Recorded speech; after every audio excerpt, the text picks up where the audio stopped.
이번 주제는 자유의지입니다. 한 주제에 여러 주제들이 얽혀 있지만 가능하면 이 주제에 초점을 두도록 하겠습니다. 이야기하기에 앞서 저는 신이라 하면 기독교의 신, 즉 야훼라고 불리는 하나님을 의미합니다. 먼저 하나님의 정의, 성품 등을 정의해야겠는데 혹자는 이렇게 비판합니다. 하나님을 믿지 않으면서 어떻게 하나님을 정의할 수 있는가? 저는 이 질문에 이렇게 대답합니다. 저는 믿지 않지만 당신은 믿습니다. 저는 당신의 정의를 따르겠습니다. 그 정의는 보편적인 정의이기 때문에 믿든 믿지 않든 간에 대화를 하기 위해서는 먼저 정의를 내리는 것이 좋다고 생각합니다. 서로가 동의하지 않는, 그러니까 의미가 다른 단어를 사용하면 잘못 이해할 수도 있기 때문이죠.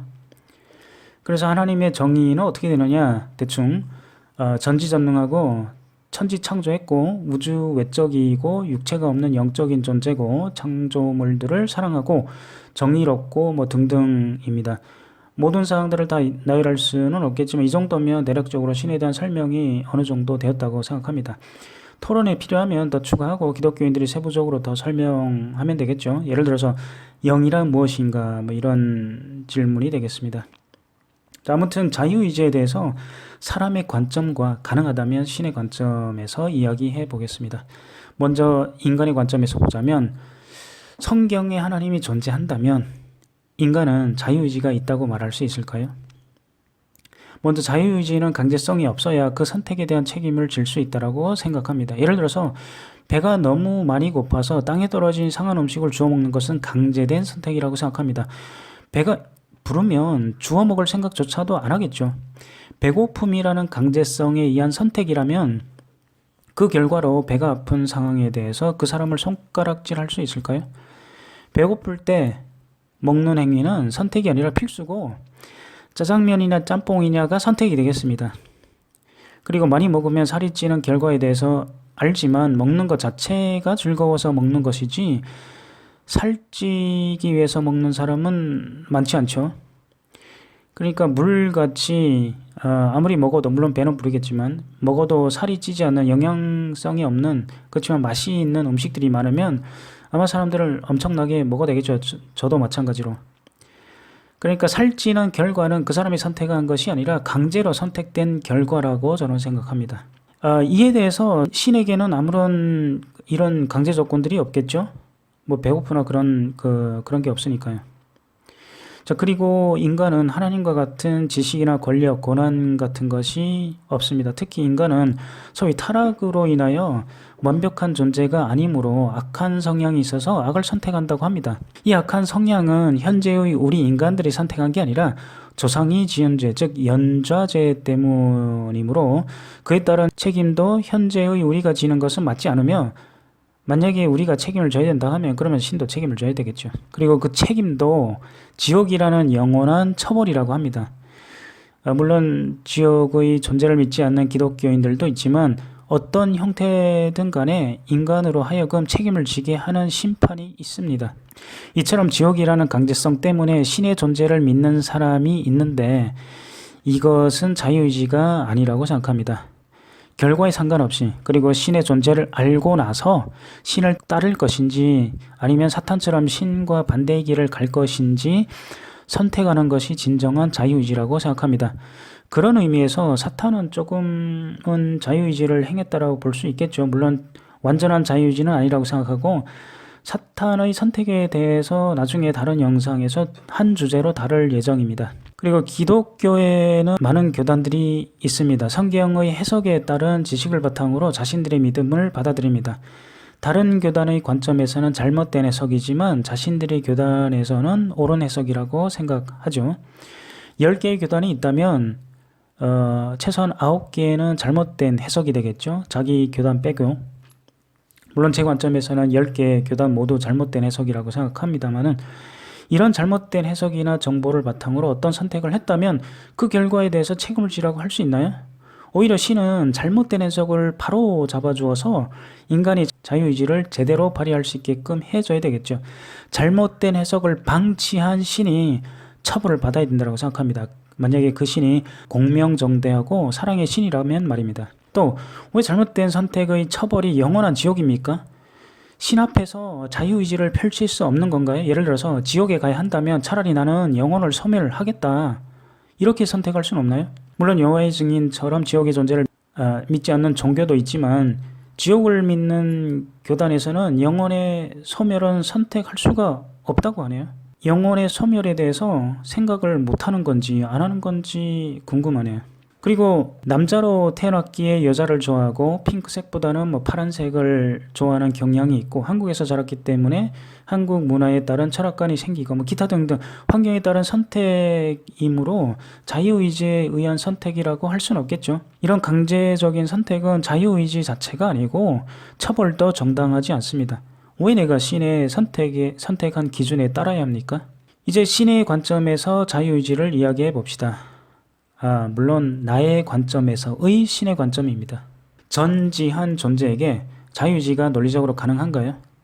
하나님이 어떤 한 시점에서 어떤 선택을 했다라고 가정해 봅시다. 전지한 신은 그 선택을 하기 전에 이미 자신이 어떤 선택 또는 행동을 할지 알고 있습니다. 이거 논리적인가요? 말장난 같은 이 논리를 한번 분석해 봅시다. 신이 자신의 선택을 이미 알고 있다면 선택을 했다고 말할 수 있나요? 그 선택은 선택이 아니라 이미 알고 있는 것을 행한 것 뿐입니다. 신은 최상의 선택만 하기 때문에 어떤 선택을 하든지 알고 있다는 말이 아닙니다. 즉 과거에 미래의 흐름을 100% 알고 있다면 신은 미래의 선택을 한 것이 아니라 컴퓨터 프로그램처럼 프로그램에 따라서 행한 것 뿐입니다. 즉 자유의지와 전지는 한 존재가 동시에 가질 수 있는 개념이 아니라고 생각합니다. 또 다른 문제는 신조차 인간처럼 신이 되고 싶어서 신이 된 것이 아닙니다. 하나님은 어쩌다 신이 된 거죠. 자유의지로 자기가 신으로 존재하는 것이 아닙니다. 자신이 가지고 있는 지식도 본인이 노력해서 얻은 것이 아니라 말 그대로 그냥 가지고 있게 된 겁니다. 신으로 존재하는 이상 모든 것이 예정되었습니다. 왜냐? 전지하니까. 모든 것을 알고 있으니까. 미래의 모든 정보를 다 갖고 있으니까. 신에게는 선택의 여지가 없습니다. 최고의 선택을 하기에 선택의 여지가 없는 것이 아니라 전지한 존재는 이미 자신이 무엇을 할지 알고 있기 때문에 다른 것을 선택할 수가 없습니다. 철학과 관련한 선택뿐만 아니라 일반적인 선택조차도 신의 의지가 없는 행위입니다. 예를 들어서 자신이 존재하는 그렇지만 창조하지 않은 공간에서 언제 천자를 창조할지는 철학과 관련 없는 행위인데 언제 창조할지를 신이 선택했을까요? 아니면 언제 창조할지 이미 정해져서 그때의 천사를 창조했을까요? 이 논리가 참 저는 성립되지 않는다고 생각합니다. 오류가 있다라고 생각합니다. 기독교인들은 하나님은 우리의 논리를 넘은 전지전능한 분이다라고 믿습니다. 이 말이 무엇을 뜻합니까? 논리적인 설명을 안 받아들이겠다는 말입니까? 아무튼 하나님은 스스로 무엇을 선택했나요? 다시 신의 자유의지에 대해서 마무리 짓자면 사전적 정의상 신은 자유의지가 불가능한 존재입니다. 인간도 신이 존재한다는 가정하에 자유의지가 없다고 생각합니다. 이미 신은 한 인간이 언제 태어나고 어떻게 행동할지를 전지하고 있습니다. 이미 예정되었다라는 의미입니다. 신조차 어찌할 수 없는 상황이죠. 이게 논리적인가요? 차라리 신이 존재하지 않는다라는 것이 더 논리적입니다. 저는 신이 존재하지 않는다라고 생각하기에 신의 존재를 믿지 않는 것입니다. 신의 존재가 논리적으로 오류가 있지만 신이 존재하면 좋겠다라는 희망사항으로 믿거나 아니면 공상의 신이 주는 처벌이 두려워 지옥 같은 그런 처벌이 두려워서 그 신을 믿지 않습니다. 만약에 일반 기독교인들이 믿는 공명정대하고 사랑의 하나님이 존재하면 저의 이 논리에 따른 선택에 처벌을 주지 않으리라 생각합니다. 만약에 처벌을 준다면 그 신은 무서워서 찬양할 뿐입니다. 지금까지 제 논리가 절대적으로 맞다고 생각하지는 않습니다. 단지 지금까지 토론하면서 정립된 생각일 뿐이죠. 저희 논리가 잘못되었다고 생각하는 사람은 댓글로만 반박글을 쓰고 도망가고 정신승리하지 말고 저와 토론을 하면 좋겠습니다. 이메일로 길게 설명하거나 관련 동영상 주소 보내는 이메일은 답변 없이 삭제할 수 있습니다. 저와 토론할 사람은 이메일로 토론에 대한 상세 정보를 보내십시오. 저는 라인으로 음성통화가 가능합니다. 이메일 주소는 tonygimtoto@gmail.com입니다. 아울러 제 논리나 예시들이 또라이 같다고 댓글에 쓰는 사람이 있겠죠. 과거에 제 영상에 제가 또라이다라는 단어를 쓴 댓글을 쓴 사람이 있는데 그런 병신글은 이제부터는 지웁니다. 제가 영상의 시간상 자세히 설명 못했고 설령 논리나 예시가 잘못되었다 하더라도 모병티 내며 댓글에 욕이나 훈계를 쓰지 말고 저에게 음성 토론을 요청하세요. 본인이 다니는 교회에서 교회 사람들에게 제 영상에 대해서 이야기해봤자 본인과 친한 사람들이 본인의 비판을 여과 없이 받아들일 겁니다.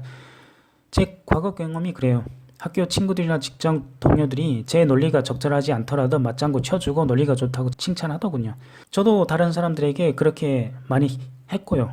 사회생활을 하다 보면 대부분 느끼는 상황일 겁니다. 그러니 본인의 논리에 대해서 친하거나 같은 교회주의 사람들에게 제 영상에 대해서 의견을 물어보는 건 좋으나 그것으로 그치고 정신 승리하지 말고 진정으로 제 논리나 예시가 틀렸다고 생각하면 한 똥꼬집 강한 영혼을 구제한다는 숭고한 사명을 가지고 저에게 토론을 신청하기 바랍니다.